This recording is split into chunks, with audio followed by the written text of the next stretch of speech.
Cat Daddy. Cat Daddy. Just walking through the airport, kids 5, 6 years old. One, hey, that's Mr. Our album right now, we it's been on the charts for 5 weeks. It was #1, and for 30 weeks, it's been in the top 10. You guys became a group 63 years ago. Wow. That is amazing. That's right. Whose idea was that? Well, it was my mother and father's, but you know, like 63 years. Many people believe that the life of a famous musician is all champagne, Learjets, and a steady flow of royalty payments to pay for it all. This is certainly true for some, but there are also those who have reached the upper echelons of megastardom only to lose it all in the blink of an eye. Such is the fate of Ron Isley, a once towering figure in the music scene who has found himself in the shadows. This video will delve into the journey of Ron Isley through the highs and lows of celebrity status. Stay tuned to the end to learn about what Ron Isley is currently up to. Ron Isley was the lead singer of one of the most influential groups in popular music, the Isley Brothers, for over 60 years. His smooth vocals were on many hit songs, making him well known in the music industry. With his popularity, Ron lived a luxurious lifestyle until he started facing financial troubles, cutting short his lavish enjoyment. His wealth, which was substantial during his peak, started disappearing quickly. He lost his luxurious homes and prized possessions due to overspending and not managing his money properly. Ron Isley's fancy designer wardrobes, extravagant parties, luxurious cars, and a lifestyle fit for royalty took a toll on his finances. However, the most significant blow came from unpaid taxes that had piled over the years. According to court documents, the IRS has been after Isley periodically since at least 1974. When the IRS came for the final knock, they weren't willing to turn a blind eye to his substantial debts, and Ron's fame couldn't shield him from the repercussions. The weight of severe tax evasion charges forced him down a shadowy path, one that ultimately led him behind bars. It was a bewildering descent from his days as a chart-topping artist. The music world was surprised as this cherished voice faced the harsh reality of a life confined to prison, replacing the golden years of Motown with a stark new chapter in Ron's life. But how did Ron Isley get to this stage? Born in Cincinnati, Ron Isley began his music career as part of a gospel quartet consisting of his twin brother Rudolph and siblings O'Kelly and Vernon. The group was encouraged by their father, who was a professional vocalist, and their mother, a church pianist, who provided musical accompaniment at their early performances to pursue a singing career. After Vernon's death in 1954, the 3 surviving siblings struck out as a pop trio. Little did they know that this journey would lead them to the heart of Motown's soulful revolution. Motown Records, the legendary Detroit-based label, had become synonymous with the sound of young America. It was home of musical legends, and the Isley Brothers' unique sound was destined to be a part of that illustrious legacy.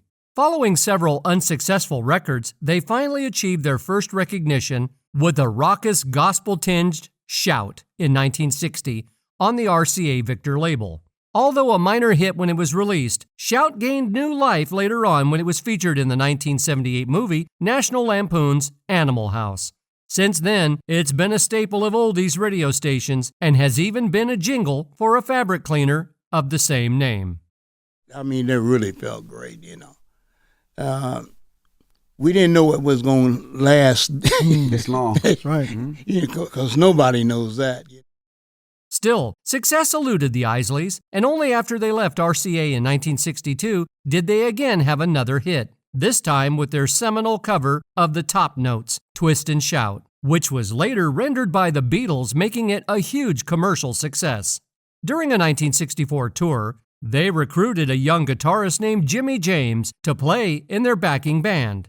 James, who later shot to fame under his given name, Jimi Hendrix, made his first recording with the Isleys.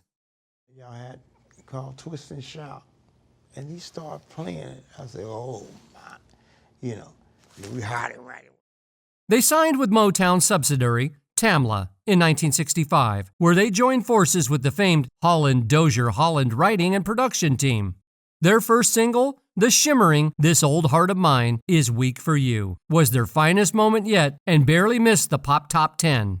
Their collaboration with Motown Records also gave way to a string of chart-topping hits like "I Guess I'll Always Love You," solidifying their status as Motown royalty. In 1968, the Isley Brothers exited the Motown label, forming their own imprint, T-Neck Records, and taking a turn towards funk and more enduring success. By embracing funk and psychedelic influences, they released innovative albums like the 1973 3+3, showcasing their versatility and creativity. The Isley Brothers' transition to funk during the funk era ensured that their music stayed relevant and continued to resonate with new generations. Almost magically, the Isley Brothers transformed into a musical force not only in the United States, but across the globe. Their timeless melodies and charismatic performances transcended borders, solidifying their status as international music icons. But before 1973, the Isley Brothers had welcomed a number of new members, as younger brothers, Ernie and Marvin, brother-in-law Chris Jasper, and family friend Everett Collins became the trio's new backing unit. So, spearheaded by Ernie's hard-edged guitar leads, the group began incorporating more and more rock material into its repertoire as the 1970s dawned, scoring hits with songs like "That Lady" and "Summer Breeze."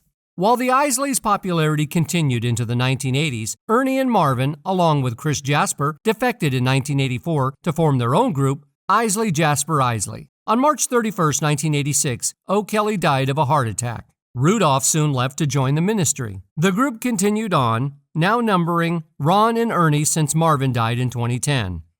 They released their most recent album, "Make Me Say It Again, Girl," last year, featuring guest appearances from Beyoncé, Snoop Dogg, and Earth, Wind & Fire. Beyond the fame, the music, and the spotlight lie the challenges faced by the Isley Brothers in the course of their music career. The first challenge that shattered the age-long legacy of the Isley Brothers was the nasty lawsuit pitting them against each other over the trademark rights of the band's name. On one side, Rudolph claimed that since the 1986 death of their third brother O'Kelly Isley, he and Ronald had been equal co-owners of the group's intellectual property. But Ronald saw things differently and claimed that the Isley Brothers trademarks were the property of those who had actually been using the name and that Rudolph had not performed with the band since 1986. Rudolph sued Ron in March 2023, asking a judge to declare that the trademark rights to the name were jointly owned by both of them equally. He also wanted a ruling that forced Ron to explain how he exploited the trademark and share any revenue derived from it. The situation was a complex and emotionally charged one, with the legacy of the Isley Brothers hanging in the balance. Ultimately, it fell to the courts to determine the fate of their trademark, which will definitely influence the future of the Isley Brothers. Besides the legal battle faced by the band, Ron personally faced some challenges that thrust him from the pinnacle of music stardom to the depths of financial ruin and incarceration, and that's his tax evasion charge. Ron ended up spending 37 months in prison on 5 counts of tax evasion and 1 count of willful failure to file a tax return. During the trial, prosecutors said Isley avoided paying taxes numerous times over a 3-year period and declared bankruptcy after the IRS seized his yacht, cars, and other property in 1997, sending him back to square one. While his time behind bars could have broken many hearts, Ron harnessed it as an opportunity for introspection and transformation. With faith in better days ahead, Ron sailed the boat of prison life successfully and emerged a victor. Due to his time in prison, Ron emerged with a renewed sense of purpose. He was determined to rebuild his career and his life from the ground up. The world had seen him at his lowest, but he was not content with that being the final chapter of his story. Soon after his return to the stage, he astonished audiences with a fervor in his performances. He released a new album named Mr. Isley and had a Grammy nomination for one of the key tracks, a duet with Aretha Franklin, on the classic You've Got a Friend. Ron Isley is currently married to Candy Johnson, a prominent American actress and singer whom he is 35 years older than. They are blessed with a son, Ronald Isley Jr. Besides Ronald Jr., Ron also has 2 children from his previous marriages, namely Tawana and Trinisha. Meanwhile, with the death of Rudolph Isley at his home reportedly due to a heart attack on October 11, 2023, The fate of the legal battle over the band trademark remains unknown. This is a wrap on the journey of Ron Isley through life. From the corner of Cincinnati to the global world to prison and back to the stage, the iconic voice of the Isley Brothers music has definitely had a legendary lifestyle. Do you have any thoughts on this video? Share them with us in the comments section. Thanks for watching this video. If you enjoyed it, hit the like and subscribe buttons.